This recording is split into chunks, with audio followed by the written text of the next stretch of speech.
experts is where they are unconsciously competent, where right they are able to perform basic riflemanship skills without thinking about it, right? And their only conscious load is, hey, what's the wind doing? What is my target reference point for target number 2, target 3, whatever the case might be, right? Or they're always like front loading their conscious brain of like, what are the wind conditions, right? Because I think, again, we know that that's the biggest separator between a lot of shooters is their ability to comprehend and read the wind in competition, right? But if you are still thinking about things like follow through, or maybe I need to get into a better position because of XYZ, or if I'm still thinking about like, oh, do I have a good rifle to shoulder connection?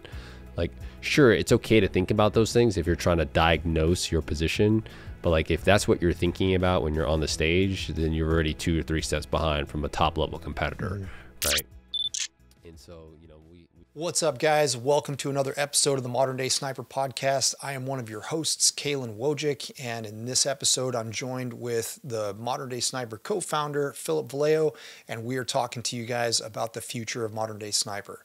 This is our 100th episode. It's kind of a big deal for us, so make sure that you guys listen and give us a comment. Tell us what you think about the episode. We read every single comment that you guys write, so we appreciate all of that effort that you put into us. So in this episode, we are talking about the future of Modern Day Sniper and where we're going in 2024 and beyond. And we're also talking about the new classes that you guys might have seen up on our website for the 2024 season. We've got a new naming convention, and we talk about what all those classes are and why we made the changes that we made.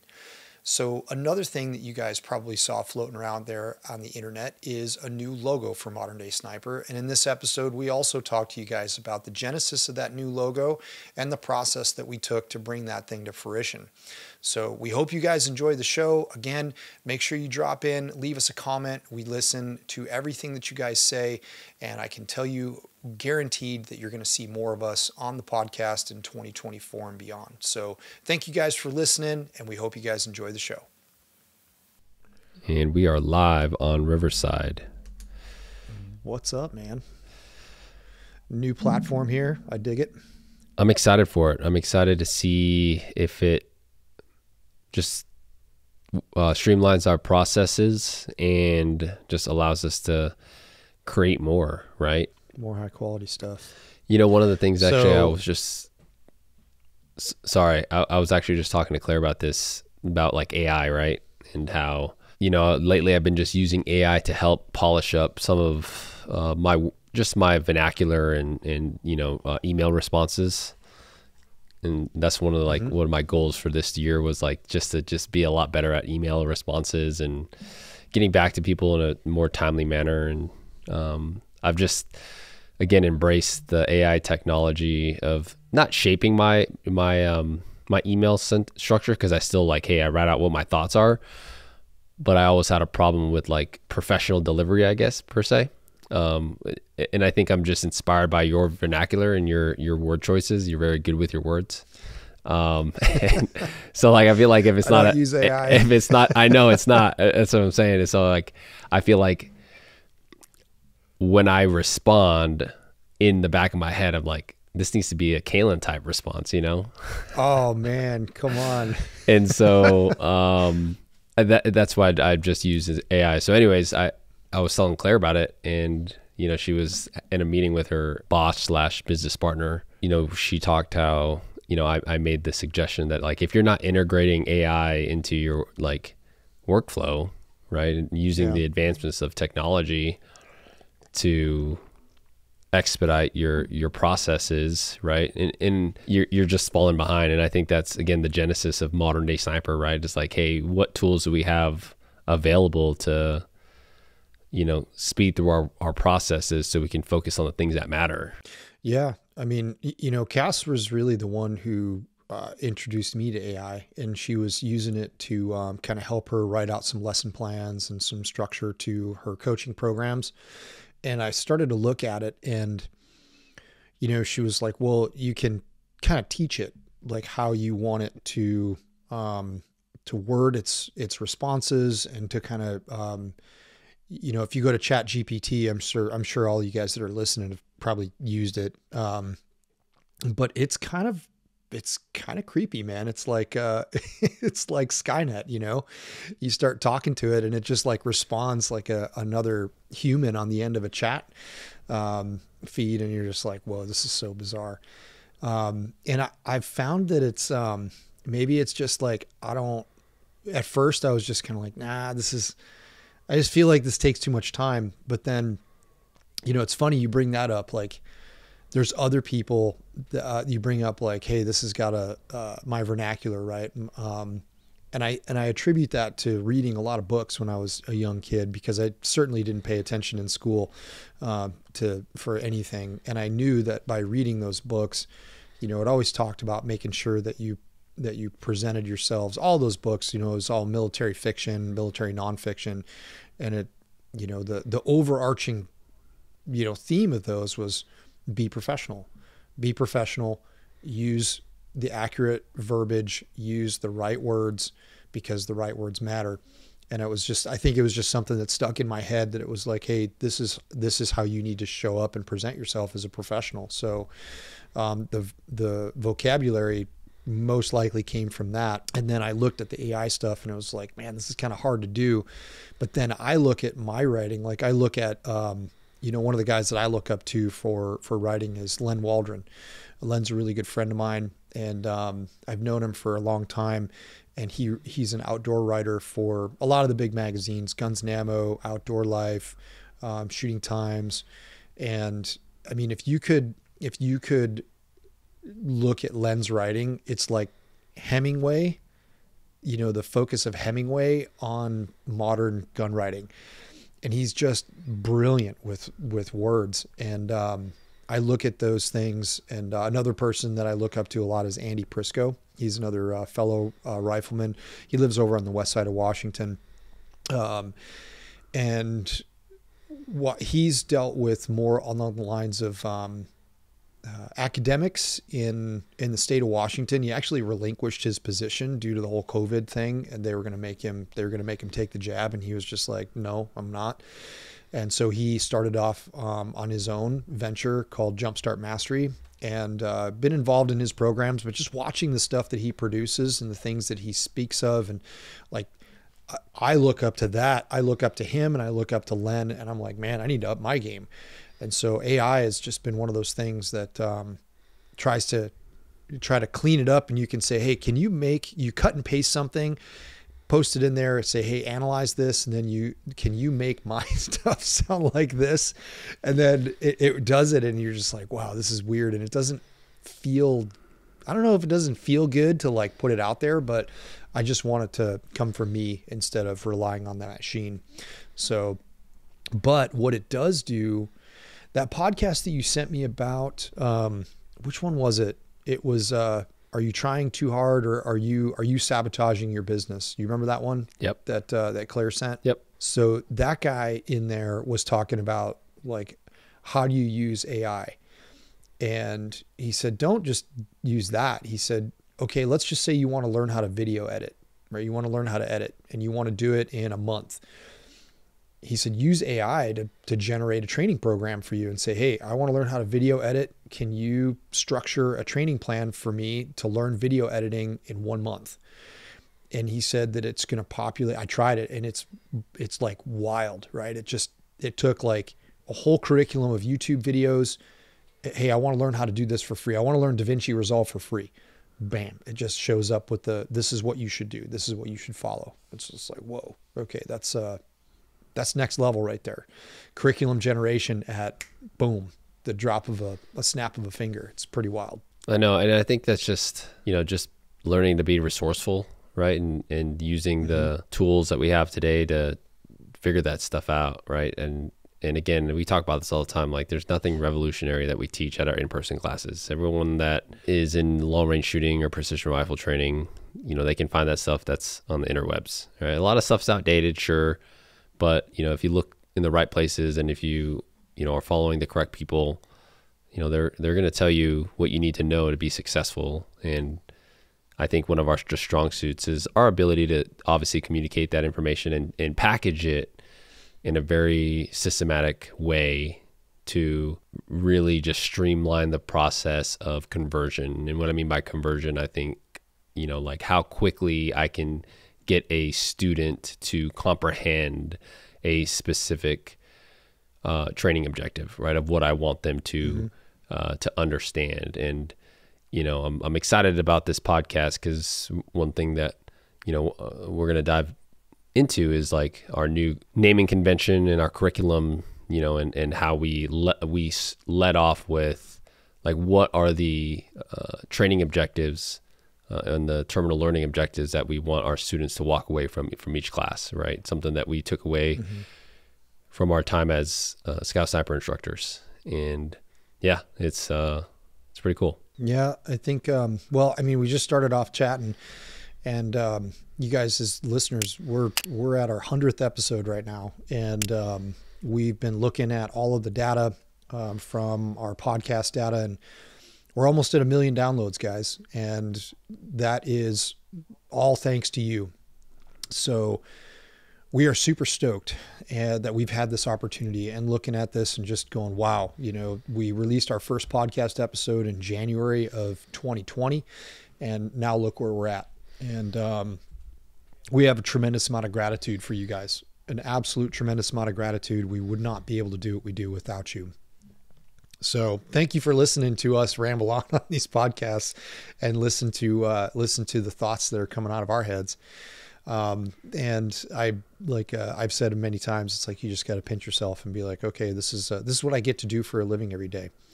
And, I start this off, one of the things I've been doing daily, journal entry, is, and I started doing this, I forget, but, I forget exactly what it was, but it's definitely been like half of December and all of January and into February. I've been staying pretty consistent, and it's six entries every day. The first one is, 5 things that I'm grateful for.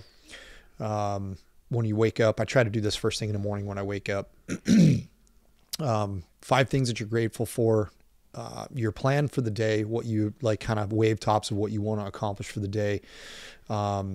Any type of anxiety or apprehension or resistances that you feel about whatever it is that you're going to do that day. And then some things that you're looking out for.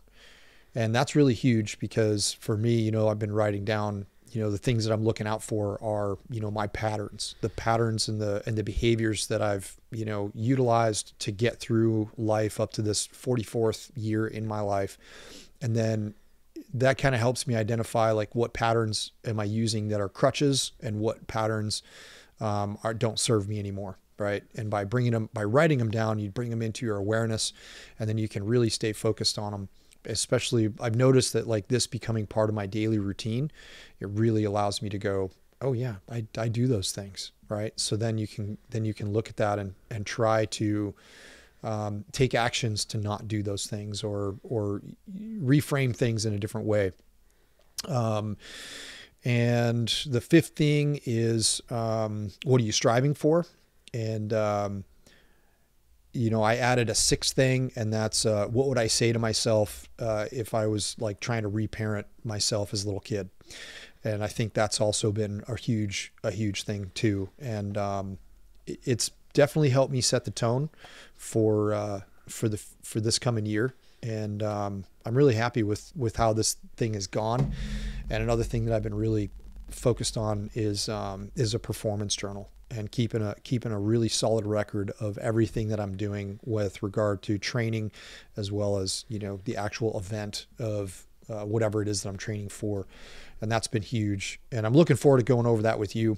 I'm looking forward to utilizing you as a coach, man, because I think we should be able to feed off of one another and be able to lean on one another's, specialties and understand that, hey man, we don't always have it all figured out individually. It's okay to ask for help. It's okay to look for people that are better than you to help bring you up to the level that you want to get to. And I think that's super important. But we would not be able to be here and have these conversations if we weren't focused on our own growth and our own development and passing that off to everybody else. right? So, and I think that's why a lot of people tune in and want to hear what we have to say. Yeah, there's a few things that I want to touch on. First and foremost, like to echo Caylen, like I can't believe that this is what we do. And I just ran into a post like, hey, 5 years ago, this is what, like, where you are at today is where you wanted to be. And it was absolutely right. And I think one of the words that I've been trying to find within myself lately is gratitude, because I've just been so always like forward thinking, right? And not living in the moment, where I forget the things that I do have in my life, right? And I think gratitude is something that I want to really like sink my teeth into this year, and really try to just be present in the moments that I do have. I think, going into this year, especially with the coaching aspect, knowing that I'm taking a backseat in terms of my competitive journey, knowing that I can't compete at a very high level anymore because of, the obligations that I have to my family, and then wanting to grow the business side of Modern Day Sniper. Like, you can only have so much bandwidth to do one or the other, right? Of balance. But I think I'm really looking for, and that's one thing I really want to polish. I talk about this all the time with you. Like, I really want to polish my ability as a coach to really, hey, how do I take a great shooter and make him phenomenal, right? How do I work on their, training plan, or give them advice that allows them to really be a force to reckon with when they're out there in the competition circuit, right? Because not to boast, or not to sound arrogant, but I feel like I have a pretty good understanding of how to take a shooter from zero to hero, right? I know how to, get them to understand their rifle to body connection, how to, stay calm and relaxed behind the rifle, how to find comfort, how to get good stability. But I want to figure out a way to, get into a shooter's mindset, and, make them understand that, like, hey, our performance is directly related to not only what's in between our brain, but like all other aspects of like our life, right? Like, you can't be, I mean, maybe you can, I guess, a lot of like champion minded individuals, competitors at the very highest level in any discipline, right? Like, they maybe don't have like the best family life because they're very driven, right? They're very like one-sided in terms of like, hey, this is, I'm going to put it all I got. And there's some sacrifice there, right? And I know that I came from that at one point, right? When I didn't have Zoe full time, and I was in a very toxic relationship where I only saw my significant other once every 3 or 4 months, right, in person. And so it allowed me to compete very often. And I think, being able to come from a place of like understanding of like, hey, Caylen, your other commitment is, your son and your relationship with Cass, right? And then obviously building Modern Day Sniper. So like being able to coach you with grace and just understand that, hey, like maybe you're not able to commit 100% to competing, and that's okay, right? But I want to try to get you to where you're happy with your performance when you go out and you shoot at the regional level, shoot at a national level, and then coach you through the process of like, hey man, like, hey, if you don't do well, let's just figure out what where our training deficiencies are and how we can come back at it. Because like we tell our students, man, like the only thing that really matters next is the next round. The next rounds you sound down range, right? Yep, absolutely, man. And I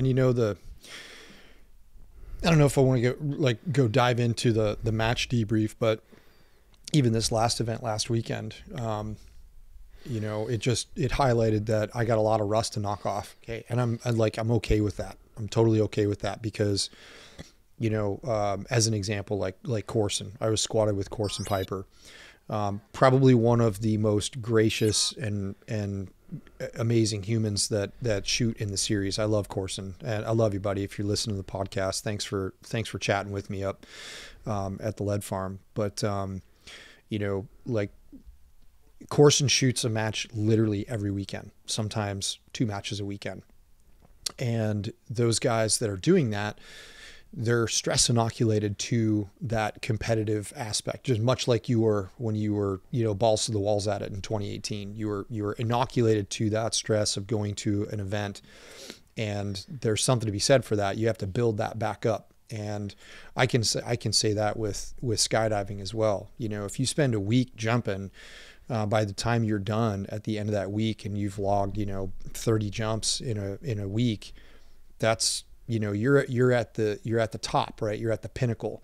And then you take a month off because I'm not a drop zone rat. I don't live at the drop zone.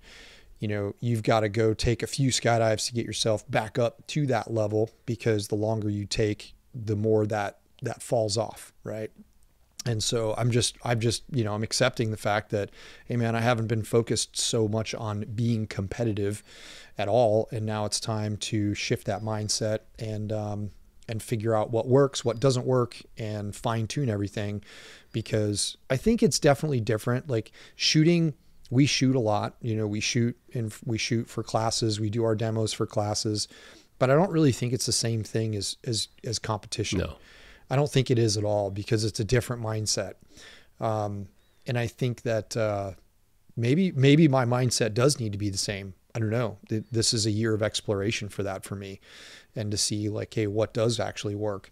But just because you're shooting doesn't mean that you're in that like competitive zone of looking at things that way. Like I looked at trigger cam footage from last weekend, and there's like, yeah, okay, well, I made some bad choices. I made the wrong choice with equipment. It was kind of difficult for me to see what was happening. I noticed that based upon the lighting conditions, as an example, like the trigger cam, and you and I talked about this, beforehand. You're like, are you sure that you're ready for this? And I was doing too much shit, man. I was doing way too much shit, and I was trying to manage too much at one time, where I should have just been focused on that. I should have just focused on shooting instead of trying to manage all the other stuff. But that's neither here nor there, and it was a lesson learned. But trigger cam is an example. You know what I'm talking about. You're like, okay, I'm done with this shit. Fuck this. I'm going to pull all this stuff off, and I'm just going to focus on shooting stages. But trigger cam, it was kind of dark, a little cloudy, wasn't foggy, thank God. That was awesome. But I noticed that with the trigger cam on there, it definitely dimmed the amount of light that was getting to my eye. And so with low contrast, with targets that have a very blended background, it was very difficult to see things. And I looked through somebody else's scope to check out a reticle, and I was just like, whoa, that's not what I'm seeing. And so I looked through my scope behind the trigger cam, and this isn't to knock trigger cam at all. This is just the way it is.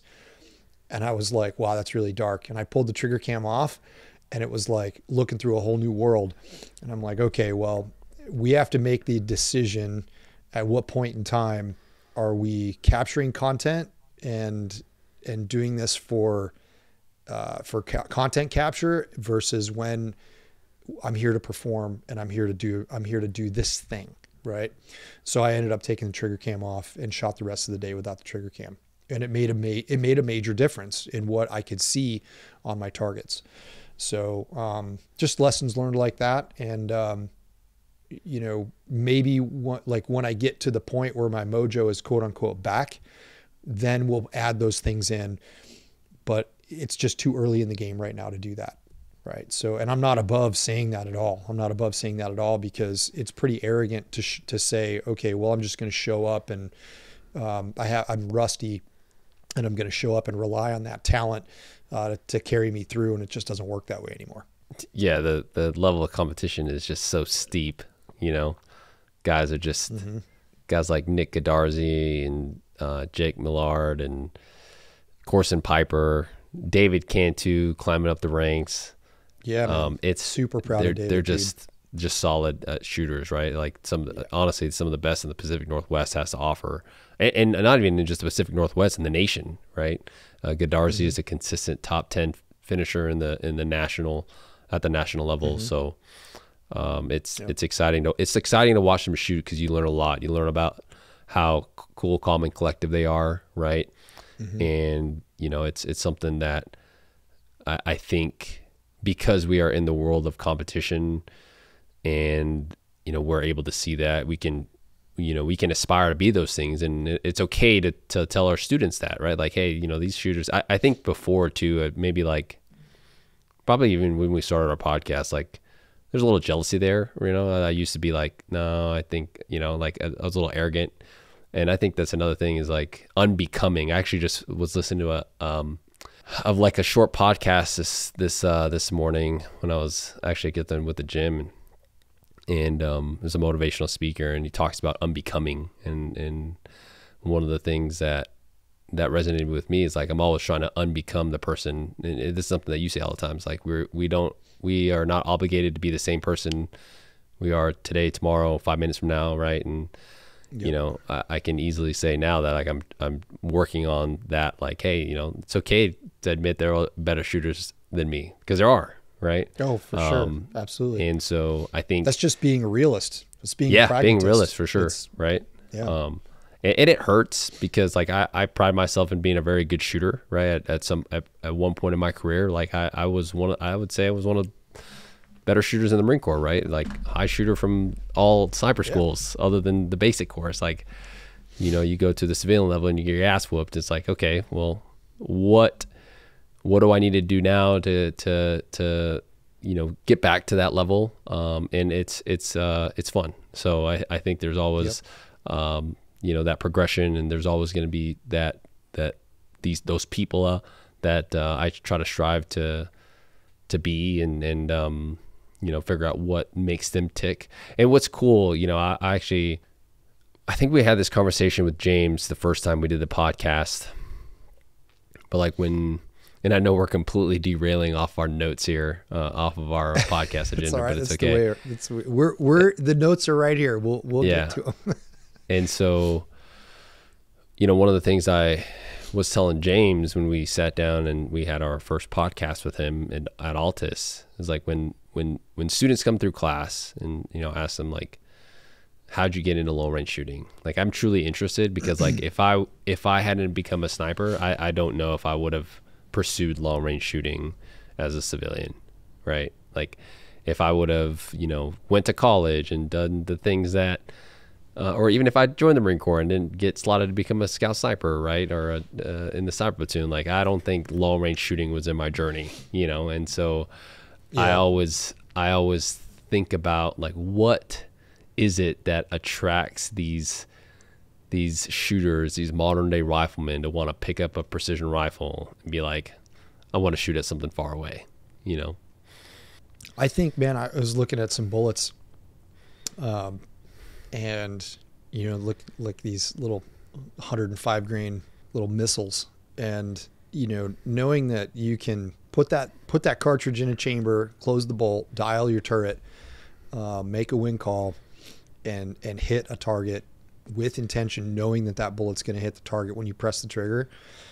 Like, that's the allure. Like, you just slung this 100 grain, maybe 105, 110 grain piece of this projectile into the atmosphere, and it hits this target that's insanely small at an insanely far distance away. That's the allure, right? And then I think once people understand that, or they realize that there's way more to this game than just doing that. We identified that with a couple of students at our last class in Ultras, right? So yeah, I went through a 2-day, intro to precision rifle course, but at the end of that intro, it was evident that there was not a whole lot of process getting instilled into those students, because they showed up and they didn't really understand, what we would expect from them. Our level of expectation for an intro graduate is a little different than what other people are. And that's okay. That's why, we're going to talk about that in this episode with regard to, our new naming convention of our different classes and the levels and such. But once they start to they get a taste of that, you get a taste of you're chasing the dragon at that point in time. You're chasing the dragon, and that dragon is performance. That dragon is the perfect performance. And it's a fun chase. It's a really, really fun chase. And you talked about it earlier, balance. Chasing that dragon, if you're not careful, it'll pull you out of balance like almost instantly, right? Almost instantly. Because, you shoot an event and you're like, dude, you're looking through your matchbook or you're looking through your notes, and it's like you're driven to go right back to the range and, load up another 150 rounds of ammo and try to shoot that same course of fire all over again as best as you can replicate it, and look for those deficiencies, look for those areas of improvement, apply them, and like it becomes this driving force, right? It just becomes this chase. And I can say that too from skydiving as well. Like I think in any sport, when I was climbing all the time, you climb a route and you fall. Okay, well, why did I fall? Well, okay, because this was the crux move, and I just needed to put my hand here, my right hand needed to go here, and my left foot needed to be on this hold, and I just need to slide my other hand up here to get that hold. Shit, man, let's shake out the pump in my arms and get back on the rock and try it again. And it becomes this drive, right? It just becomes this chase. And I think that it doesn't really, like, there's so many different hobbies and activities out there, but there's just something about shooting a rifle and hitting a target, connecting it at that distance that just drives it home, man.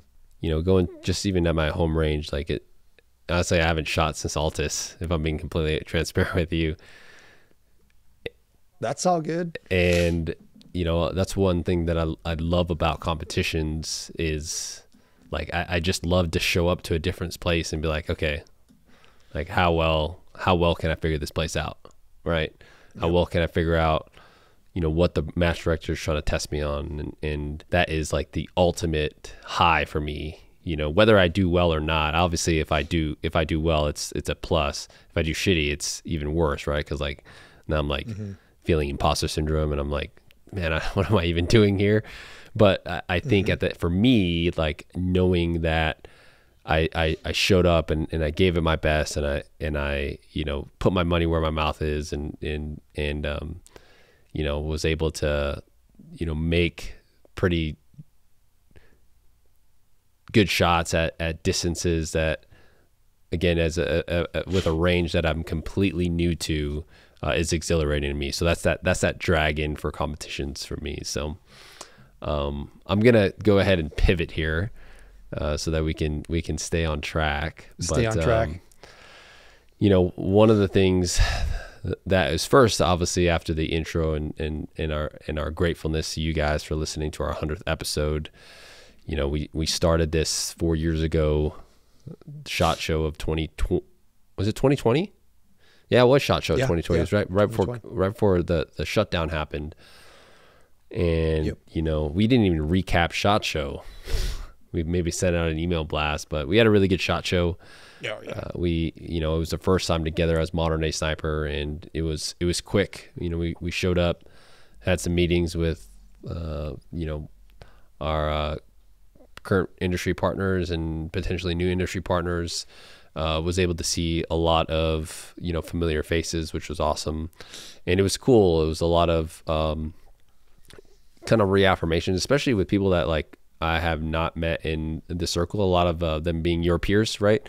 From your Magpul days or your older days, and introducing myself to them, and they're like, "Yeah, I know who you are." It just felt relieving, of like, okay, hey, like we're on the right path, because sometimes reaffirming, like,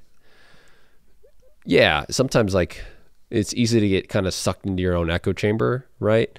With people that are immediately in your circle, right? Like our Modern Day Riflemen, like they give us praise all the time, which is awesome. We have shooters out there, which I appreciate, those that are able to give us constructive criticism because they've experienced other places and stuff like that. We take that stuff to heart. We try to apply it the best we can to our classes or to our podcasts or our instructions. So SHOT Show was good, but this podcast is mainly to talk about the future of Modern Day Sniper. What does Modern Day Sniper look like 5 years from now or 4 years from now, right? Mm-hmm. Another 4 years from now, what do we hope to accomplish, by our 200th episode? Yeah, right. Yeah, because it's another, at the rate that first off, like some of our goals, as we've been talking about a little bit on some social media posts, is that we're breathing new fire into the podcast. And I think that's important. In 2023, we got pretty busy, a little distracted, lots of things going on in both business as well as life. And, we had to prioritize those things. And we're going to breathe more life into the podcast. And you guys are going to start to see some more, some higher production quality coming from the podcast. We're going to be leaning on our industry partners to help us do that for you guys, because you're the listeners and you're the ones who are essentially driving that bus, and you're showing us what you guys want by just listening and dropping comments. All of the comments that you guys have landed, we read them all. And I just want to say thank you guys so much for taking that time out to just make a comment and say, hey, we appreciate you. And like Philip said, we don't want to get so like boxed into our own echo chamber, but yeah, give us positive feedback. But at the same time, feedback is important, no matter whether it's positive or negative. So we want to hear from you guys. If there's something that you don't like, we can't always do everything right every single time. So, and that's kind of the things with you ask people, I used to ask people all the time in class, like, give me your feedback. And it's like, you're putting people on the spot, and they don't like being put on the spot. And so you're not going to get the real deal from those people. You're going to get kind of this like watered down, yeah, I think you guys are awesome, everything was badass. You want to give some people some time to let that information, percolate, simmer, whatever, adjective you want to use to describe that. But you want to give some time, and then tell people like, hey, be honest, tell me what you really think. And we've gotten some good feedback that way. So the podcast is going to have some higher production value. We're going to start incorporating video, long form video into the podcast, which Philip, you've been spearheading that. And, I've learned so much from you and just the editing side of the house. And not only do we want good information, but we want it to look good too, right? There's a little bit of ego involved in that, because, the technology and the capability that we have at our fingertips these days to make that happen, might as well take advantage of it. The podcast is one area, and we're getting a ton of training requests, not only just in the United States and all over the world. And so, you guys might have seen the email that we sent out last week, and we have a really robust 2024 training schedule. And I would strongly suggest that you guys have a look at that and take advantage of it, because there might not be as many open enrollment class availability for you guys in 2025 as we start to branch out and we start to grow Modern Day Sniper. We are definitely in a phase of growth. And we had our first cadre meeting, and we had like 18 people in that meeting. And that's 18 people that are extremely capable. And that the thing that we want you guys to know is it's important for us that the teachers that we bring on are not just instructors, that they have the same ethos and they have the same thought process. And it's not that we're going to say, well, if you don't think exactly like us, you're not going to be able to work for us. That's not the case. However, in the grand scheme, at that 30,000 foot view, we need people to be aligned with the way that we think, and the way that we want to deliver our message, and the way that we want to deliver our information. And it's not, a lot of people go to a lot of quote unquote classes, We don't want in the future, we want the students that come show up with us or come show up to train with us to just have an experience. It's not a class. It's not, you're not going to get yelled at. You're not going to be in this super regimented process. We want you to have an experience, and we want you to say, hey, like our skills clinics that we have coming up, those are basically just opportunities to come out and learn the processes that we found to work for us, but then have an opportunity to shoot with us and get coaching and to see, what it's like to have a structured approach, but not like this super like in your face regimented, rah tactical fantasy band camp class. It's more, we want it to be more of an experience, and we want our staff and our cadre members to be aligned with that as well. Yeah, I was excited about our instructor cadre meeting. So again, what is driving this bus is the fact that Caylen and I can't be everywhere at once, first and foremost. Two, like traveling around the nation gets taxing, meaning that like, hey, because we want to try to get as close to you guys as we possibly can, the sacrifice is, okay, well, now I've got to, pack up all my gear, head over to the other side of the States, and then now I'm away from, family and stuff like that. And that kind of like drains on you for a little bit, right? Because, I start having these feelings of like, especially as I'm missing out on certain parts of, Zoe's life, right? Like basketball or high school sports. And it's like, okay, like I can't show up for my students if I'm not able to show up, for my family. Right. And that, that is, the things that sometimes are in the back of my head. Right. And I try to show the best I can for, for our students that come out and, they volunteer their time to come out and hang out with us for 4 or 5 days. But, where I was getting with that was like, when we created Modern Day Sniper, like we didn't just want it to be the Phil and Caylen show, right? The Modern Day Sniper, Modern Day Rifleman was supposed to be a mindset of, adopting new tools and techniques, integration of the current things that we have in the long range precision market to really, enhance our skill sets as riflemen, right? And to truly be able to focus on the things that matter, right? Like shooting in the standing position from a tripod, if that's what you might find yourself in a very practical scenario, right? Not spending 60 rounds trying to shoot out a mile because you saw someone do it on YouTube, right? Yeah. And that's a whole nother thing in itself. But yeah, I'm excited for the instructor cadre, the individuals that showed up are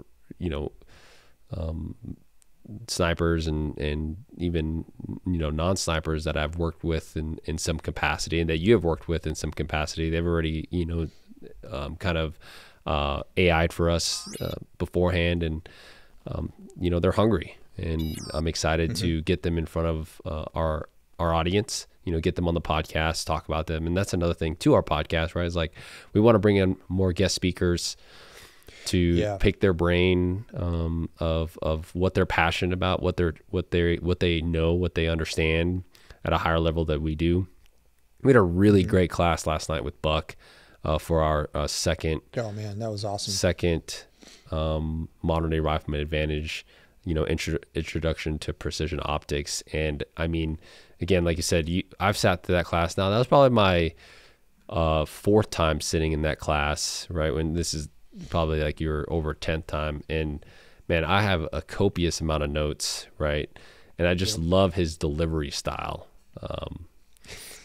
You can tell he's done it. Dude, he's done it so many times.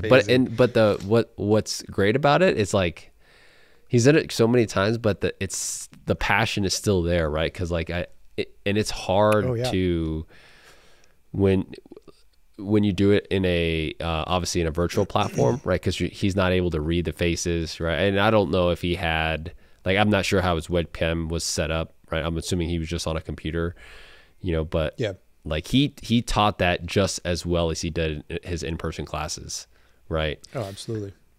And that is again a hallmark of a very great teacher that is passionate about what he's teaching, right? And that he knows his stuff. So anyways, onto the guest speaker thing. One of the reviews that we saw on Apple was, hey, I wish Caylen and Phil's speakers that they had the same audio equipment. So guess what we're doing this year? Creating a guest speaker kit that has a awesome mic, maybe a better camera, because again, we want to step up our video production so that you guys can see us. There's something about seeing, that's one thing I've been doing lately too when I'm listening to podcasts is I'll just, if there's a video version, I'll just throw it on YouTube, right, and have it in the background. So I'm not always watching, but it's nice, especially when they're critical parts of the podcast. I'll look over to just see what their mannerisms are, because there's just another touch to it, right?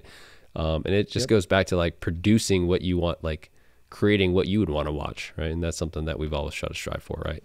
For sure. Yeah. There's so much good information out there, and like you said, like being able to see somebody's body language and see their enthusiasm for the topic that they're speaking of, that's important. Yeah, man, I'm excited. I'm excited for the rest of the podcast, and I think our goal this year was at least once a week. Whether it's just me and you talking, if we have a guest speaker, if like something happens, something's on our mind, and we want to just get it off our mind and just sit down in front of the mic and talk to the camera. Those episodes are going to be like, like either that or, the media kit that Phil, you're going to put together. But like I've reached out to a few guys here in the Northwest that are within driving distance that we can coordinate and say, hey, if you're going to go shoot a match here, you could spend a day on the range with us. We'll shoot, we'll sit down, we'll have a conversation. And then if we can't, like if that person's in the East Coast or Central or wherever they are, that media kit goes out, and you just have to do a little bit of technical stuff, but Phil's going to make it super easy for you guys, and because he knows what he's doing with that stuff and how to make it all work. So I'm super pumped for that. And the next thing that you guys can expect to see from us in 2024 is obviously that robust training schedule. We've got a lot of class opportunities out there. We've got a lot of unique experience opportunities at some really good venues. And we're just trying to expand that reach and find the areas that reflect where we want to be. Like obviously, like Arizona, 2 full intro classes back to back. Arizona, you showed us where we need to be, right? So we're going to be in Arizona, and we want to create these events where you guys can know that we're going to be there. Like obviously Pig River is a staple. Pig River will be this November. Will that be our 4th year or 5th year? I think, no, year 5. Yeah, it'll be year 5. That's awesome. Stuff like that. That's really where we want to be. And we want to find these really unique venues that allow us to cater the skills that we're going to teach to that venue. Like the Arbuckle venue in California. I'm super stoked to go shoot that. Seeing the images that Bertaccini sent over in the video, it's like, dude, yeah, I'm really stoked to go shoot that venue. That's a really unique area. I taught a couple classes out there. I think it's Woodinville, just outside of Woodinville. It's in that same kind of geographic region where those, you got those big rolling hills that, you got a lot of good opportunity for different winds out there, different terrain, and it's going to be a lot of fun. And then, going to PA in April at a new range out there, Ben Franklin. You guys make sure that you get in on that for you East Coasters. The new naming convention. You want to jump into the new naming convention now, or do you want to go into the logo stuff? What do you want to do? Where do you want to go? Man, maybe we should finish off the logo since we're kind of touching the water on in-person classes. Yeah, I mean, we'll start with our in-person classes, right? New naming convention. Sure. Right. What the genesis of that, and so if you guys probably noticed this year, we have a new naming convention for our courses. We've got the Modern Precision Rifle class. We've got skills progression. We've got competition advantage. And we've got our precision hunter courses. And what initially when we started our naming convention for the first set of classes, right? We tried to go with SEO in terms of search engine optimization of like, okay, what are people like searching up, right? And I wanted to get away from PR 101 or PR 201 because like no one's looking at PR 201, right? When they're looking for classes. And so realizing that we're not even using SEO with intro to precision, it's just like, well, why don't we just name our classes what we feel like they're accomplishing, And we've even talked about this, how like our intro to precision, our intro class is not necessarily an intro class because like you show up with a rifle that is somewhat already, zeroed / optic is already mounted, and we assume they have a level of understanding with their mill and MOA, right? We're not spending a full day on understanding the difference between mill radian and minute of angle, right? Where I know some classes do, or they just spend the first day and a half crushing you with PowerPoints, right? And I remember. I did that at my previous job, right? I'd crush you for a half a day of PowerPoints, and then we'd go to the range the second half of the afternoon, and I'm expecting to remember the first slide at 8 o'clock in the morning, right? And so, the genesis of the modern precision rifle class is, okay, it's an intro class where we're taking you and we're teaching you things like modern marksmanship mechanics, how to set your rifle up to really best suit your needs as a shooter, depending on what your end goals are, right? Because a lot of things that people don't realize is we have shooters that come from all walks of life and in all different applications, aspiring competitive shooters, hunters, professional snipers, right? Or, government agencies that send just onesies, twosies. And what I love about our precision course or our intro course is that like it allows us the flexibility of being able to, at the end of the day, just teach basic riflemanship, right? Not really like, oh, you're going to walk out of here as a competitive shooter, or you're going to walk out of here you're going to walk out of here as a sniper. Like, no, you're going to come out of here as a basic precision rifleman, right? Executing basic tasks that we feel an introductory level shooter should be able to perform, not on demand, but like without the aid of instruction. Things like zeroing your rifle optic, being able to dope your rifle out to 1,000 yards, know how to use your ballistic solver, right? And then maybe in basic introduction of like wobble zone and positional shooting, right? And then coming up with the last thing I brought about is like, one of the things that, we have is being able to start the process of, or understand the process of deriving a wind call. Yep. Yeah. So like looking at this, when we looked at all of our classes, we looked at it and said, okay, like let's look at this from a learning objective standpoint. What is it that we want our shooters to be able to accomplish? And look, I get it. So there's a balance here. There's a balance based upon like what we want you guys to be able to accomplish versus the time that you're able to expend. And we understand that a 4-day package is a little taxing, right? It's a little taxing. It's not a weekend package. But then on the flip side of that, on the other side of that coin, a 2-day package is obviously more palatable to the schedule, as well as because people live busy lives. We get that. But if you're going to come out and get training, I'm just going to tell you guys 2 days is not enough. 2 days for an intro rifle class is not enough. And the goal that we're trying to get you to is to have self-sufficient competency in these skills. So that way, when you do go to a range on your own, you have all of the tools at your disposal to be successful and not take 2 steps forward and 1 step back every single time you go to the range. We don't want you to do that. We want you to take, 1 step forward and have that be a full 30-inch step forward, and be able to put that second foot right next to the first one and say, okay, I covered that ground. Now let's take another step forward. So like in our intro course here, in 4 days, we're pretty much going to guarantee your ability to do the following skills. There's eight learning objectives here. I'm just going to read them off to you guys because I think it's important. The very first one is demonstrate competency in safe weapons handling skills in close proximity to other people. And I noticed that just automatically from the match that I shot last weekend. There was 80 some shooters out there, and there was quite a few new people.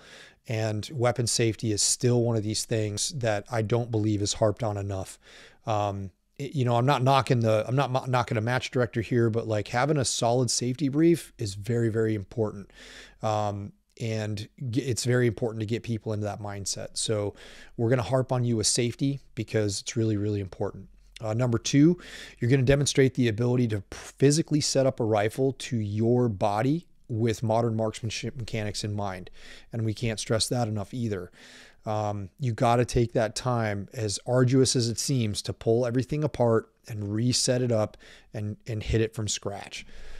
Because with that, you're also going to hit your circle of components and make sure that your rifle's not going to come loose, or, components on your rifle aren't going to come loose, a day down the road where you're just like, oh man, I didn't look at that. And those 50, 60 shots that you took, that you were chasing something in those 50, 60 shots. And then you're like, dude, I know, that's so frustrating, right? When you see like a scope mount come loose, or, an action screw come loose that could have been avoided if we just took that time and didn't say, hey man, let's just hit the ground running and we're just going to go start shooting steel. You're not getting the best service when it comes to that. And then number 3, mount and zero rifle scope at 100 yards with 15 shots or less in a time limit of 15 minutes. Zeroing a rifle scope should be boom, done deal. It's not that hard to do. We should be able to get it done in 15 rounds. Demonstrate the ability to rapidly build shooting positions under specific allotments of time, holding a 1.5 minute angle accuracy. I think that's pretty reasonable. And it's there to prepare you to shoot on somebody else's time. Next is demonstrate the ability to validate a long-range trajectory and understand the components of a ballistic computer program, whichever one it is that you choose to use, because guess what? They all kind of work the same. But we want you exposed to that and to understand, hey, in order for me to get everything to line up, this is what I need to do. And spend enough time on it that you're not being told what to do, you're actually doing it yourself. Right? Not trying to go, hey, I need to get these guys all tuned up and trued or validated, whatever word you want to use, in like 15 minutes. So that way we can keep going with the class. That's not where we're at. We want you to comprehend it and not just follow instruction. And then demonstrate the ability to successfully hit multiple targets at intermediate known distances from the prone position with the aid of an observer. And we want to throw the aid of the observer in there because it's really important that you guys understand at the basic level how to be both a shooter and an observer, because you learn a ton from both, right? And then demonstrate the ability to successfully hit multiple targets at long ranges with known distance from the prone position with the aid of an observer. And then finally demonstrate the ability to successfully employ a laser rangefinder to hit multiple targets at unknown distances from the prone position with an observer, right? So basically what we want you to be able to do at the end of this course, the end of these 4 days, is to have confidence and competency as a beginning long range shooter, so that way you know where to go, right? And you know how to set your training up to be successful for the future, right? So that's kind of like the bare bones. And we certainly don't think that you can do it in 2 days, 3 days, maybe. But that's why our curriculum is 4 days long for that modern precision rifle class on that level 1. Yeah. And then, we dissected like who's at 4, right? Because a lot of times you get shooters, and we get this in our inbox of like, hey, I've taken an intro class here. Can I just move on to, what was before our advanced course, right? But, your level 2 course, right? It's like, okay, And again, we tried to not sound arrogant when it was like, no, that person's courses is not like, we don't know who that person is, right? We're not sure what they're teaching. Right. The problem lies is what happens when shooters like that do come to an advanced course or a level 2 course, right? They rob the experience from the rest of the shooters that, have done our specific intro class, right? And understand those, they are able to display those 8 core competencies, right? And the last thing, and we've thought about doing this, but like we've thought about having a skills check on day 1, but then especially if it's a travel course, like what are we going to tell them? Like, hey, I'm sorry, you can't continue on. If there's 3, go home. if there's 3 instructors, it'd be like, okay, like we'll have an instructor stay with you and get you to where you need to get to until you're able to pick up with the rest of the class. But like, if there's just 2 of us, right, and there's a 12 to 16 person class, right, that there's that one person that shows up because he thinks that, right, his ego got to him. He's like, okay, I think I'm ready for this next level class, right? You're just robbing now the experience for the rest of the shooters that have taken that or are taking that class, and so the shooter ability is one of the things that I think deserves its own episode, because that's one thing that also spawned from our new naming convention is what is your shooter ability? And it's funny, we got this inspiration from my girlfriend. She had done a cross country. She's a horse rider, so she did this cross country event. She's gonna laugh when I'm gonna show this part of the episode. And she was in Ireland, but before she went there, the organization or the host essentially had this video of like, hey, what's your riding ability? Because they have riders from all over the world come, right? And sometimes like they don't know what they're doing, or they're a little bit more proficient, and so it allows them to kind of group them together based off of their ride. And I was like, God, we need to do that so that we have shooters understand what their level of competency is, right? And we what we did was we threw names out of very relevant shooters that we had recently been exposed to, and we were like, okay, what was this person capable of doing by the end of class? Or maybe what were they what were they at before the 2-day class or 3-day class, and where did we see them after? And I'm glad you had talked about how when we try to teach them in class, we want them to take that full 30-inch step. And this is actually a conversation that I had with James with regard to that shooting ability that we created. Is like, I feel that sometimes students will, with the help of instructors, right, when they're in class, right, they're able to perform up to, let's say, our proficient level, right? But when they go out on their own, unfortunately, like they do take a step back, right? Because they're not training, or they're not, maybe they don't continue on their progression, right? Because at the end of the 4 days of shooting, when they shot 400 rounds, I mean, they're ninjas, right? Yep. Like they're ninja, and they're doing really well, but sometimes that doesn't always stick, right? Yeah. But the goal is to hopefully make sure it does stick. So like, they do that 30-inch step, so they get to that proficient level and they stay there.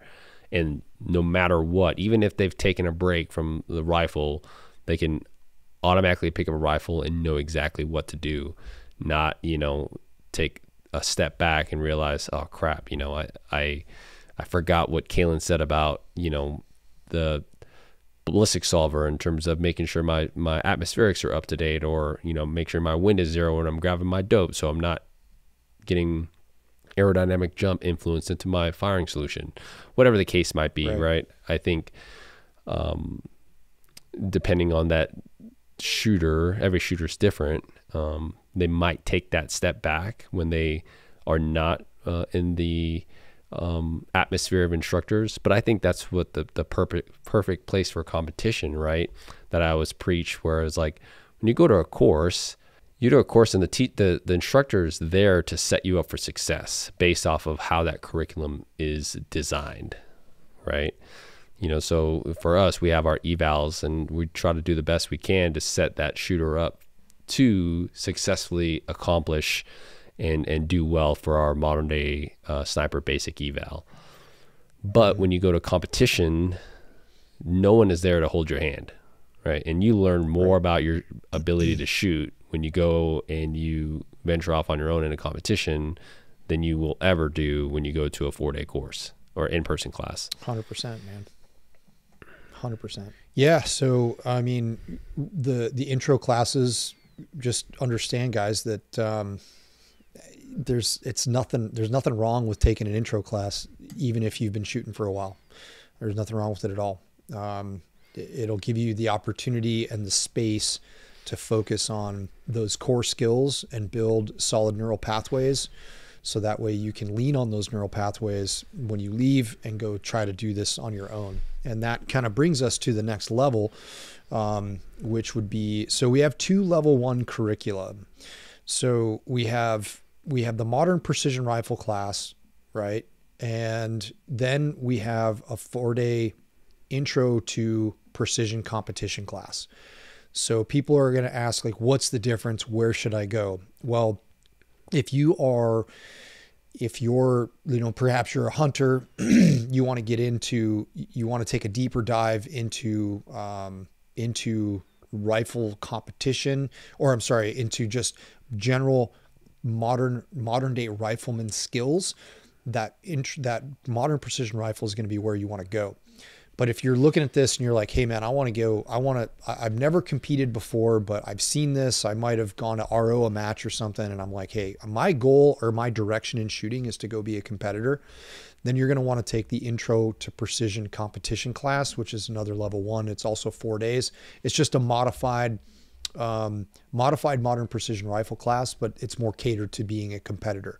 So you're going to start focusing more on stage design. We're going to basically get you ready to go be a competitor at your first event. So, you're going to be able to get into supported shooting positions a little bit faster. And it's just kind of geared more towards the competition side. So the next level though, level 2, and this is where the biggest departure, I think, is we took our skills, we took our wind reading clinics and our positional shooting clinics and combined them into one. And the reason that we did that is we looked at the data and we were like, well, the majority of students are cross-pollinators, right? So they're going to take a positional and wind, or vice versa, wind and positional. As well as we also looked at the past data and said, okay, well, sometimes the wind, Mother Nature doesn't always cooperate with us, right? You could go to a wind clinic, and if it's not windy, then what are we doing? We're going right into positional shooting, and we're going to shoot some smaller targets to make it more challenging. And that's where we looked at this and said, well, let's just kind of combine these two things into one, and it's a skills progression clinic. And we designed these to be either 3 days, 2 days, or 1 day. So the goal for this is to say, hey, if you want to progress your skills, show up to a skills progression clinic. And that's that kind of intermediate training level where it's like, hey, we're going to be talking about modern marksmanship mechanics. We're going to talk about refinement of the fundamentals, talking about getting those fundamentals established into your subconscious mind. We're going to talk about positional shooting and wobble zone management. We're going to talk about some aspects of external ballistics that are kind of more, dogmatic in the world of precision shooting. What matters, what doesn't matter, what you should be paying attention to, what's kind of like lost in the noise. And then detailed wind reading, because you're going to get wind reading in both of those, those introductory level 1 classes, but we're going to take a deeper dive into it. We're going to force you to go into our wind reading process and stick to that step-by-step system, so that way you can have success. And then we're going to put you in through our advanced MDR skills evaluation. And if the range supports it, we'll shoot movers. So this is basically what what you can expect to have a coaching session. Hey, I'm kind of in that intermediate realm and I want to go get some coaching and I want to go shoot with the boys for a few days or a couple, 3 days. This is the curriculum or the class for you. Yeah. And that's, skills progression, right? And again, departure from the word advanced, because I hate that word, right? I shouldn't say that, because hate is a strong word. Hate's a very strong word. Very strong word. And it's funny because I've been like teaching Zoe this, right? Because she'll be like, I hate this. And I'm like, Zoe, hate is such a strong word. So advance. Why do I dislike the word advance? I dislike the word advance because, again, I think it puts it in people's heads that like there are these advanced techniques that, are relevant to your progression as a shooter, which I don't think there's anything advanced. Sure, there are techniques like, tripod rear technique or, tripod rear table and stuff like that. But those are not advanced skill sets. Those are, tools in your toolbox that still require you to utilize basic fundamental skills like good trigger press, understanding your natural point of aim first before you bring and incorporate a tripod rear for, 2 points of contact, whatever the case might be, right?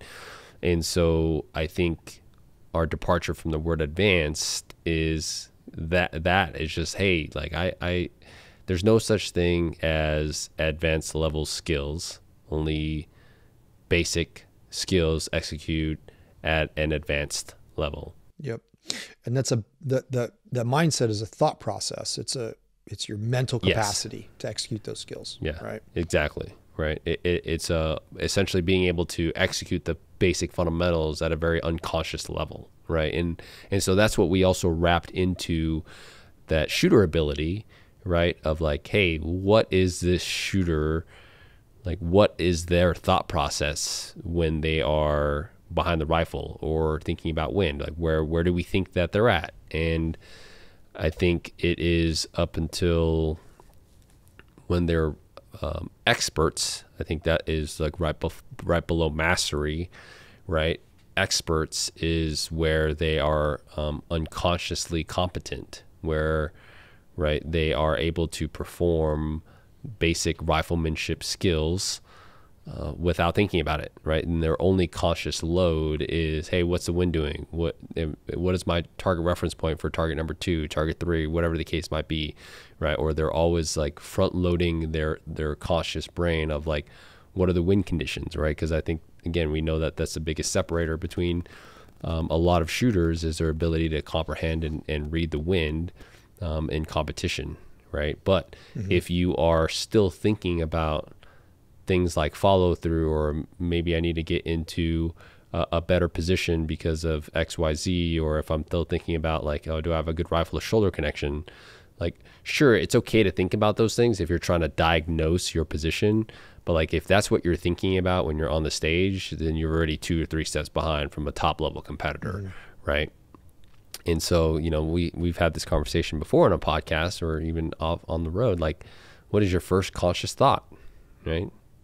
When you started, like, can you think about that when you started the your first stage at Lead Farm? What was your first conscious thought on stage 1? Yeah, really. I mean, it's just the same thing. It's like, hey, am I shooting the right target?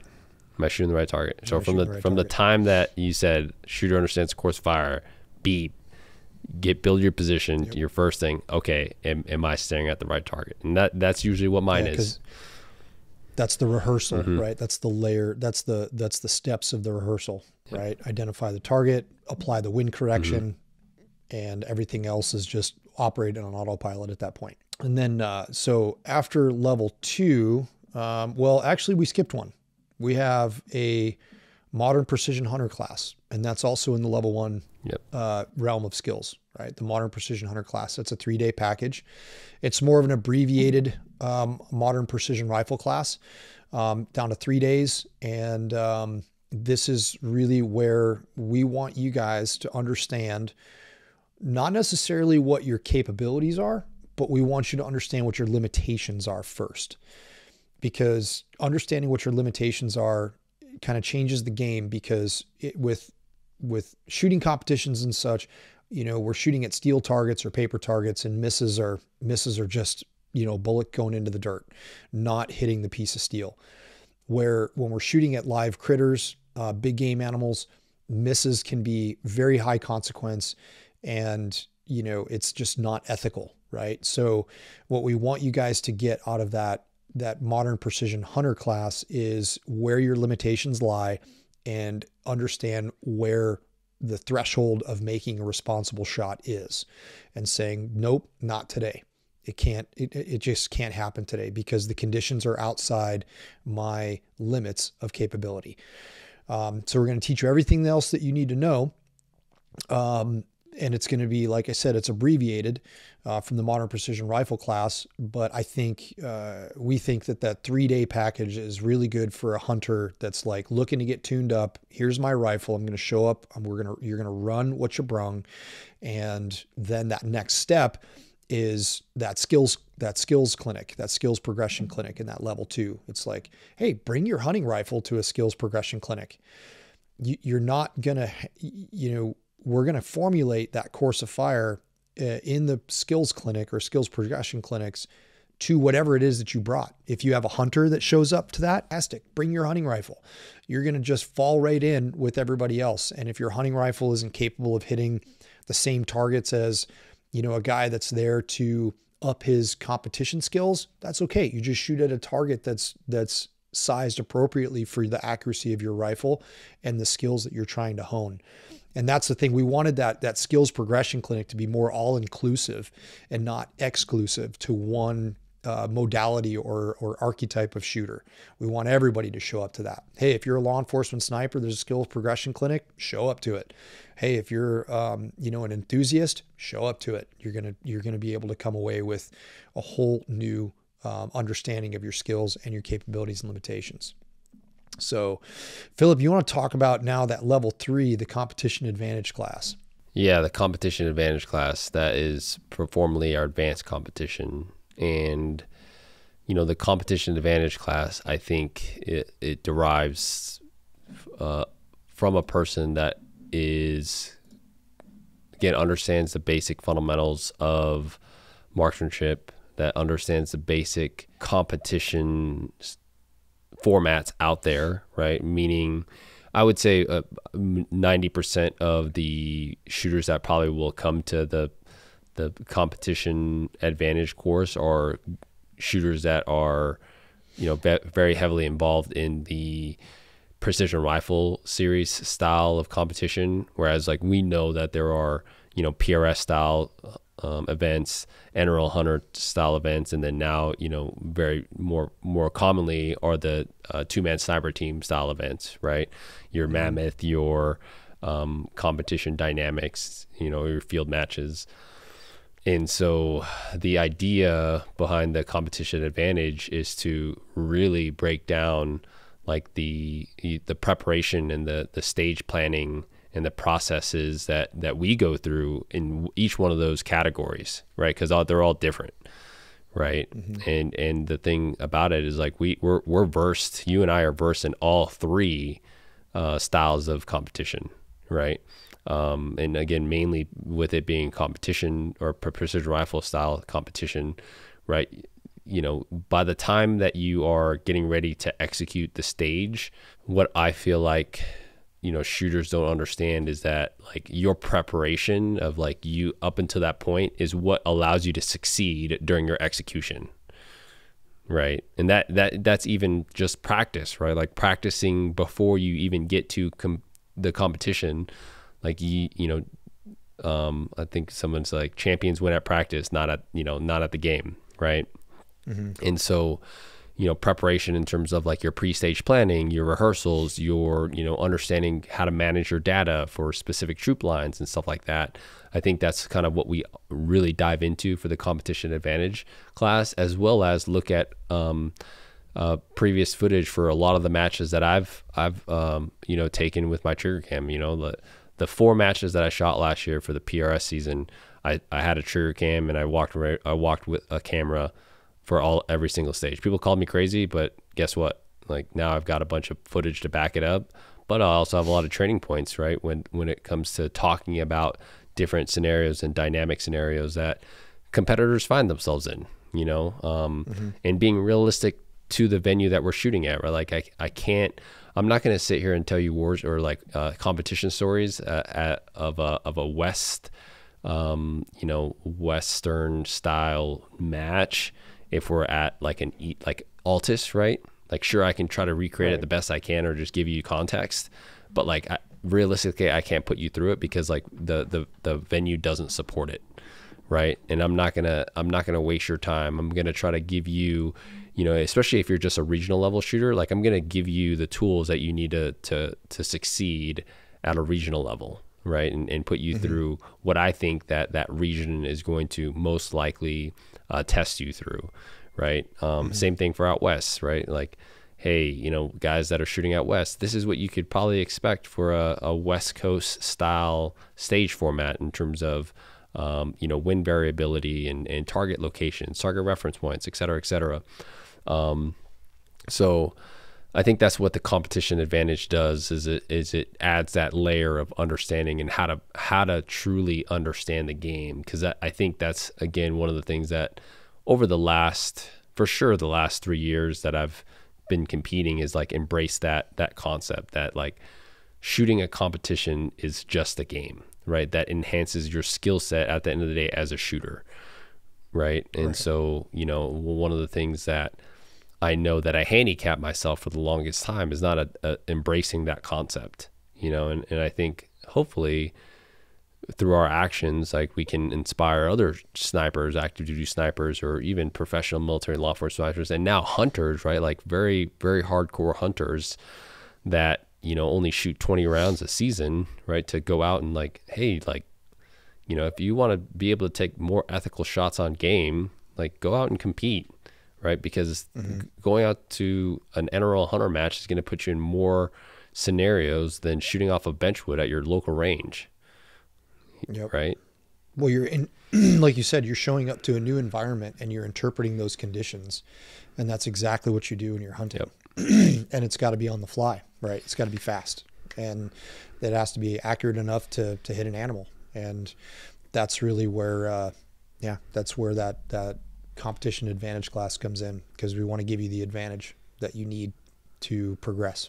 Yeah, man, I'm excited. And the thing is too, right? Like we even took we were talking to our Altus class who did the advanced competition or competition advantage, however we want to call that specific course. The actual naming convention was advanced competition before we changed it a week later. But, I had asked them because I wanted feedback as in terms of like, what did you take away from the class? And for a lot of them, it's like reaffirmations, right? Like, okay, like I was on the right path. And so that made me, like at first it was a little heartbreaking. Like, gosh, I didn't teach these guys anything groundbreaking. But the idea is not to teach anything groundbreaking, right? The idea is to put them on a path of like understanding of like what it takes to compete at a very high level, right? And give them the tools and techniques that I use at some point to get to a level of high performance, right? Of like even, again, not even a level of high performance of like when I'm able to show up to a match and do well after taking 9 months off, that was last year, right? Like, hey, this is what I did to stay relevant and stay proficient in my craft as a competitive shooter, right? This is what I also embrace as a mindset.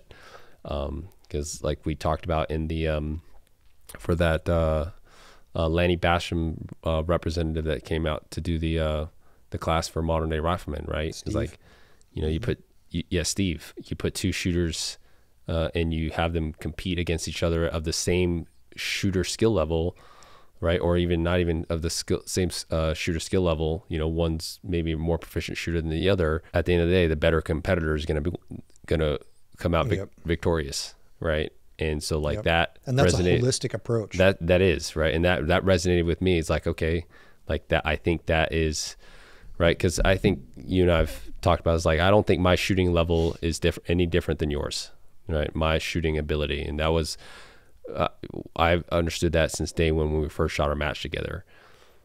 But what I've embraced, I think a lot faster than you did, was just being a competitive shooter.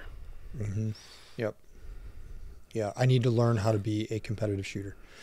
And that's, it's not that I need to reframe that, right? It's not that I need to, I get to, and that's the challenge that I'm looking forward to.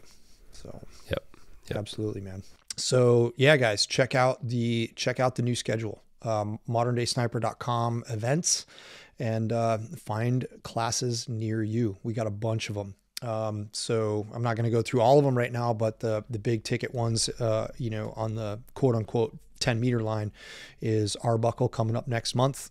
Central California, all you Sacramento peeps, and all you guys down in SoCal, it's not that bad of a drive. Get your ass in the car and drive on up to Arbuckle. Come see us. I know we already have people coming from Arizona. And we got the competition advantage class there, which is going to be a great spot for it because it's where they run NRL Hunter matches. And I'm super stoked to shoot at this venue.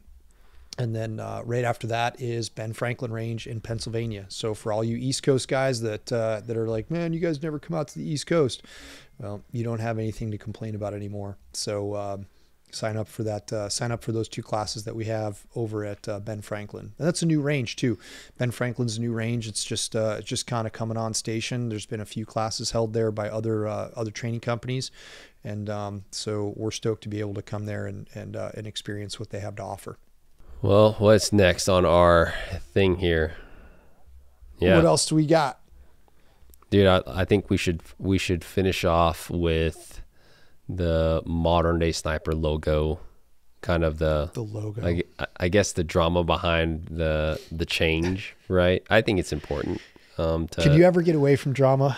Is drama ever escapable? No, actually, no, it's not. I just even had this conversation with Claire about this morning. Yeah, it's not. Oh, you did? Do tell. Yeah, not about like our logo, but it's just drama in general, right? I think there are aspects of our lives that even though we try not to, and I think that's also with regard to setting boundaries, right? Healthy boundaries. That was one of my goals for this year as like New Year's resolution is like set healthier boundaries with people in my life, right? But we just talked about not escaping drama. Like I don't wake up in the morning and I'm like, what kind of shit can I stir up today, right? Like I tried to have how many frags can I pitch out there and walk away from? Sometimes I do wake up in the morning and I choose violence because I'm just like irritated at something that I see on Instagram. But it's probably because I'm not doing enough, right? But like lately, I've been really trying to like really embrace a routine. So I've been going to the gym consistently every morning. Right after I dropped Zoe off to 0 hours. I mean, she's inspired me to wake up early because she has to be at school at like 6:30. So like beforehand, I would used to just like go back home and go to bed. I'm like, okay, I'm already up, right? So then I'll just go to the gym. So anyways, drama, the logo. How do we want to kick this off? Let's talk about. I would just suggest right off the bat, the obstacle is the way. Yeah. Right. Yeah. That was really what this whole process taught us. That the obstacle really is the way, and it's all how we. It's all choices, right? We have choices as to how we react to things. We can't control what other people do. The only thing that we can control is our reaction to what other people do. And then we have to be able to look at that and say, they're humans too, and they're having their own experience, just like you and I are having our own individual experiences through life. And so, this is one of those things where so arrogance for me is something that's in my shadow. And for you guys that don't understand what that shadow aspect is, just a real quick identification that your shadow is the aspects of you that you don't like, that you don't like about yourself, right? And I don't like showing up as an arrogant individual. And so as a result of me not wanting to show up as an arrogant individual, my subconscious is going to seek out arrogance in the world and zero in on it and identify it as a problem. And sometimes it is a problem. And other times it's just your perception of of what that is. And by taking a few minutes and sitting back and saying, does that really matter to me? How does that affect me? If it doesn't affect me, then I just need to work on myself and how I view that situation and come at it a different way. And so in this instance, for the logo, we were dealing with a situation that involved plagiarism. And I just want to preface this by saying that there could be a propensity for some arrogance to come out here, and it's definitely arrogance can be healthy, but confidence is really what healthy arrogance ends up being. It's confidence. Once you start crossing that very, very kind of blurred boundary line of cockiness, that's where that arrogance becomes toxic, because everything out there has a polarity, right? You have a good aspect of arrogance that's healthy, and then you have the polar opposite of it, which is toxicity. And so we dealt with the company that was essentially utilizing our materials for marketing purposes and advertisements. And it was one of those things where we identified it, and we always want to do the right thing. And by doing the right thing is just picking up the phone and taking action and saying, hey, the obstacle is the way. Confrontation is uncomfortable, but it's a necessity for growth. And it was like, okay, let's pick up the phone and just say, hey, check it out, guys. We noticed that this happened, and we would appreciate it if you didn't do that, because the amount of work, energy, and effort and money that we put into creating our marketing material, that's just like, it's just morally not correct. And essentially what's happening is this individual was scraping our marketing content, just removing our information from it, to include our logo, and then just slapping their stuff on it and putting it out there, for their own purposes and uses.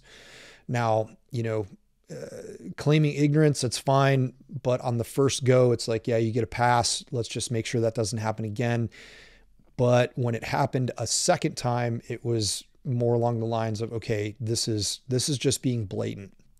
And it was using, targetry, it was using marketing materials, and, the overall structure of a training curriculum. And now I'm going to be the first to tell you guys that I've been doing this a long time and teaching a long, long time in terms of, watching what other people are doing, what is going on with the different trends in the training industry. And there's nothing out there, like we've already said, there's nothing out there that's so whiz bang that you're going to learn this one widget from us that is going to make you a ninja, or, just turn you in. We're not going to sprinkle fairy dust on you with these 2 types of classes or whatever they are, and you're just going to go out and rule the world with a precision rifle. It doesn't work that way.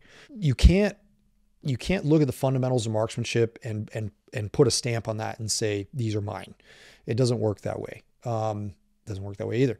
So, but the process by which you structure the information that you deliver, I truly believe is. And that's what separates us from everybody else. We know exactly what we need to do to get a shooter from A to Z in that period of time.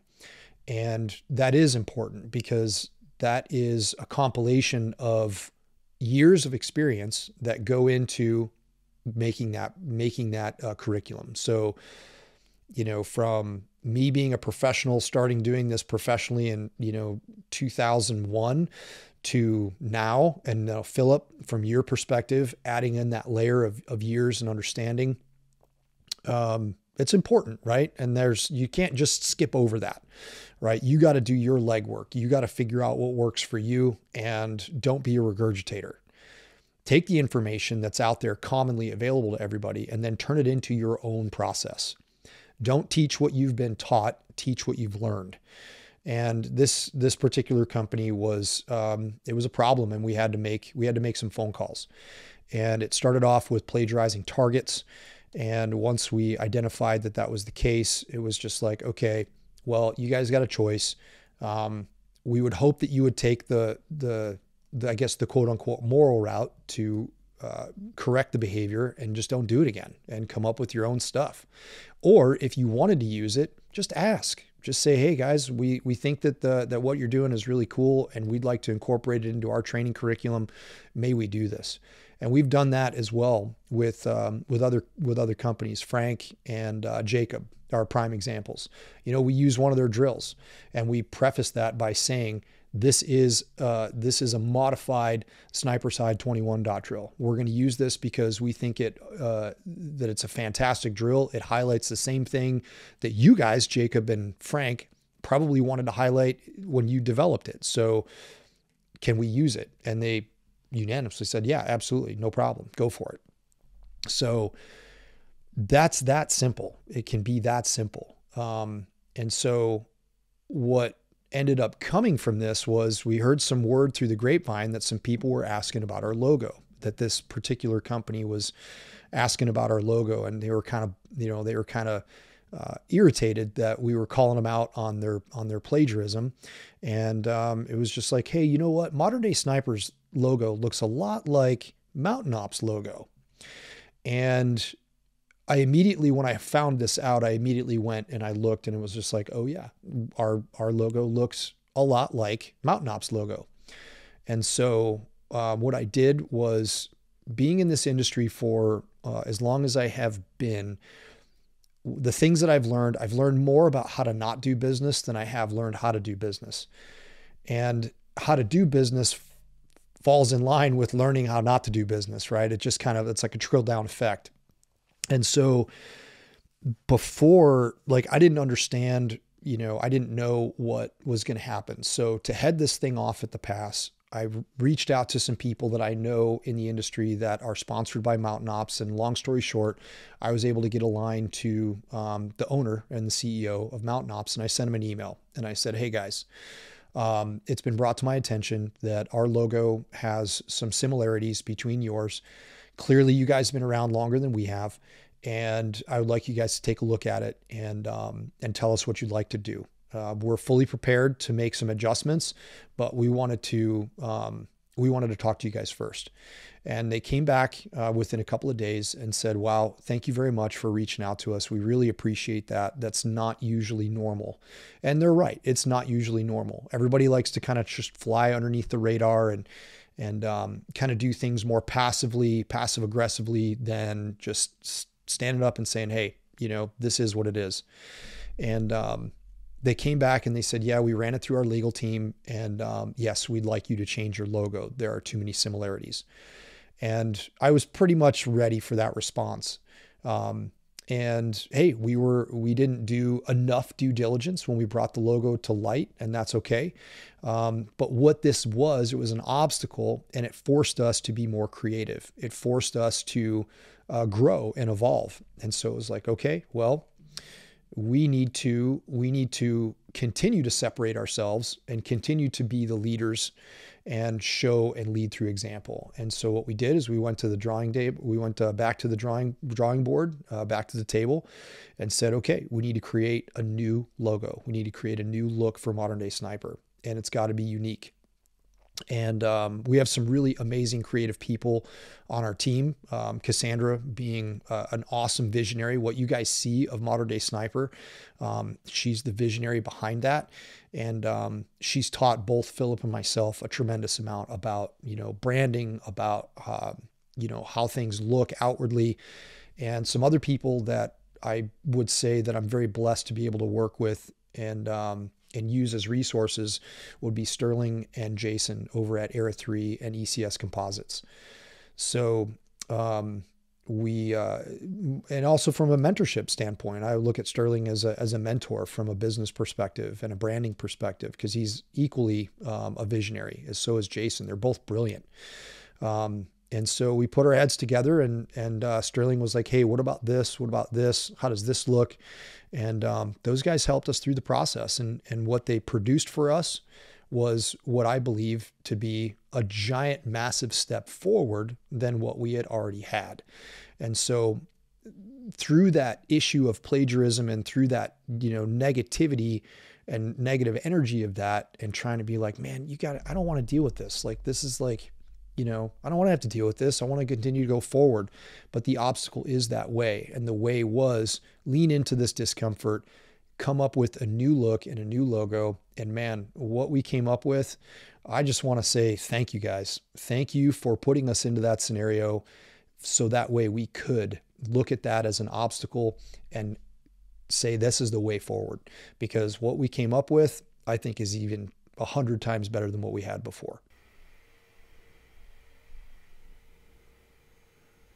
Yeah, I agree. And I don't want to continue to beat a dead horse in terms of, you know, what transpired, but what you just said about how thank you for allowing us to continue to evolve, right? Because that is what we're doing, you know? And what I love about the logo now is that it truly allows it to stand on its own, right? Without it being, again, without it being mistaken for something else, right? Because I think before the chevron, right, easily that people that understood or knew who Mountain Ops are were like, oh, like that, you know, that is a Mountain Ops logo just flipped on its side, whatever the case might be. Whereas now our logo can stand up on its own. But on top of that, what we really wanted was to really integrate as well the Modern Day Sniper and Modern Day Rifleman brands, right? Because at the end of the day, when we started Modern Day Sniper, we truly started it with our intention of giving back to our sniper community, right? We wanted to talk about sniper things, and I know we've kind of departed from that a little bit with regard to, you know, actually talking about sniper stuff, right? But we organically attracted a lot of riflemen who resonate with our message, right? And honestly, like our riflemen are fucking awesome, right? Excuse my language. And now this brand gives them something proud of to wear, right? Because, you know, another thing that we saw and looked at based off of some responses with regard to merchandise is like, you know, we've got a lot of riflemen out there that don't feel comfortable wearing Modern Day Sniper or Sniper, right? And we appreciate that, right? We never even thought about that way. We appreciate you guys just repping the brand in general. So, you know, what's cool about this logo, like I said, is now it can go both either way, Modern Day Sniper, Modern Day Rifleman. And there's so many different variations of it and the interpretation of it. Even, you know, Claire, who does this for a living, graphics, arts, design, like she looked at it and she had a lot of great things to say about it. And again, the message when you look at it deeper and all the different meanings behind it. So, yeah. So we're just, you know, at the end of the day, we're just really grateful for that opportunity, and every other opportunity that comes down the pipe. And sometimes we have to look at those things and say, okay, well, why am I, you know, this situation is uncomfortable, but let's look at it from the perspective of growth and say, why am I being put into this situation? What am I going to get out of it when I, you know, come through it? And this is a prime example that, you know, leaning into that discomfort and saying, okay, well, this is just pushing us into a new mode of growth. And quite honestly, I think it was necessary. So I'll just extend those thanks one more time. We appreciate you guys for putting us into that situation, because, you know, we're just going to continue to drive forward and do what we do. So, that's what you guys can expect, with regard to that. If you, have some OG stuff like this right here, if you got some of that OG merchandise, you got a piece of Modern Day Sniper history, because the next round that's coming out with that new logo, we're going to be doing new colors, new t-shirt designs, new stuff, and we're going to just breathe new light into the merchandise aspect of things. And the logo is just going to give us that much more ability to branch out. So I'm really looking forward to it. We don't have a whole lot of stuff left in the shop. So if you guys are looking to get some of that old school OG stuff, it's still there, still available, but there's not much. So cruise on into Modern Day Sniper shop and see what's left. And you guys can expect to see some new clothing coming pretty shortly as we kind of figure out what we're going to do next. Man, this was awesome. This was good. I'm excited. It makes me pumped to even just like start working toward our second podcast, right? Which Yeah. Again, as we last year felt a little sporadic, popcorny, right? Not very consistent. But because we know that you guys, Modern Day Sniper started with a podcast, and a lot of you guys were attracted to us because of the podcast. We wanted to bring it back to you guys, and there's so many things that we want to talk about, and think getting over the fear of always having to bring education of value, and hopefully this is still educational. Hopefully there are so one or two things that kind of stand out from a holistic side. But I'm looking forward to bringing on guest speakers. I'm looking forward to again, always being on YouTube, putting this stuff out there so you guys can see kind of our reactions. We're having my intern actually that has been doing some video work for Modern Day Sniper and his page. He's been really stepping up his game, so he's going to be cranking out some videos for us with the podcast, as well as just even vlog style stuff too. One of the things that we had him do actually was do a behind the scenes of Arizona. So that is something to look forward to as well. If you guys are just, maybe want to see what goes on when we're at a 4-day training class, right? Not obviously from the instruction side, but like, hey, what happens behind closed doors, or, when we're at the Airbnb and stuff, like all the production that it takes to have a 4-day class. So yeah, man, those vlogs are going to be fun when they come out. It's going to be good. Storytelling. There's so much behind the curtain that has to come together to bring all of these events to fruition. So, man, this is a good one. I'm stoked, and I'm looking forward to the next one already. Like you said, I'm pumped. So, I guess that's a good time to end it. Guys, as we've said, thank you guys so much for tuning in. Again, this is our 100th episode. Help us get to 1 million downloads, and hopefully we're able to get it before we're even 110 episodes. So we're right there. I think we're at like a little over 980, right? So we've averaged just about 10,000 downloads per episode. And honestly, we've got, I don't want to speak too quickly on it, but we've got something also exciting with regard to like snipers here in the near future, right? And I think we're going to be talking about it this weekend. This weekend being the weekend of the 10th, 11th. But I'm excited for things to come to fruition with that. But it's going to be very, very exciting for the sniper community, and I'm looking forward to bringing that to light when it comes out. But for everyone else that's listening, I appreciate you guys being a part of our community, being listeners, being supportive of the Modern Day Sniper brand.